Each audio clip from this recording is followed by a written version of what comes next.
અમદાવાદમાં ફરી એકવાર એએમસીની ટીપર વાને જીવ લીધો છે। જમાલપુર વિસ્તારમાં 5થી વધુ વાહનોને ટક્કર મારી હતી। અકસ્માતમાં 3 લોકો ઇજાગ્રસ્ત થયા છે। એક આધેડનું મોત થયું છે। સ્થાનિકોએ ડ્રાઈવરને પકડીને પોલીસને સોંપ્યો છે। ટ્રાફિક પોલીસે ફરિયાદ નોંધી આરોપીની અટકાયત કરી છે। જમાલપુર સોના કાપડ દુકાન પાસે અકસ્માતનો બનાવ બન્યો છે।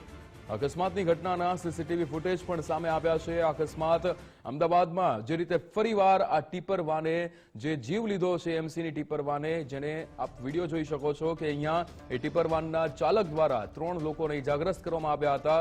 5થી વધુ વાહનોને ટક્કર મારવામાં આવી હતી। એક આધેડનું મૃત્યુ પણ થયું છે।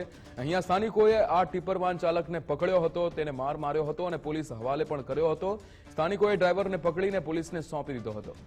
અર્પિત દરજી આપણી સાથે જોડાઈ ગયા છે ફોન લાઈન પર। અર્પિત, જે રીતે અહીંયા એએમસીની ટીપર વાને 5થી વધુ વાહનોને ટક્કર મારી, 3 લોકો ઇજાગ્રસ્ત ને એકનું મોત, શું વિગતો? સવારની ઘટના છે। અમદાવાદ મહાનગરપાલિકાની ગાર્બેજ કલેક્શન વેન હતી, એને પોતાના વાહન પર કંટ્રોલ ગુમાવ્યો હતો। કાબુ ગુમાવવાના કારણે એક સાથે એક બાદ એક તમે જોઈ રહ્યા છો સીસીટીવી ફૂટેજમાં કે 5થી વધારે જેટલી વાહનો હતા, જેમાં એક એક્ટિવા છે અને મોટાભાગની રિક્ષાઓ છે, એને ટક્કર માર્યા પછી આગળ જઈ અને એક વ્યક્તિ કે જે એક્ટિવા ચાલક હતા એમની સાથે પણ ટક્કર મારી હતી। એ ટક્કરમાં જે વાહન ચાલક હતા, એક્ટિવા ચાલક, એમને ઈજા થવાના કારણે મોત થયું હતું।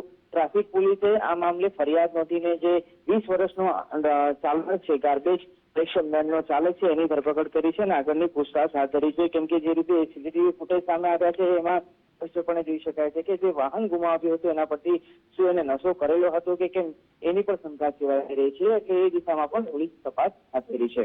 બિલકુલ અર્પિત, સમગ્ર માહિતી સાથે જોડાવા બદલ આપનો આભાર।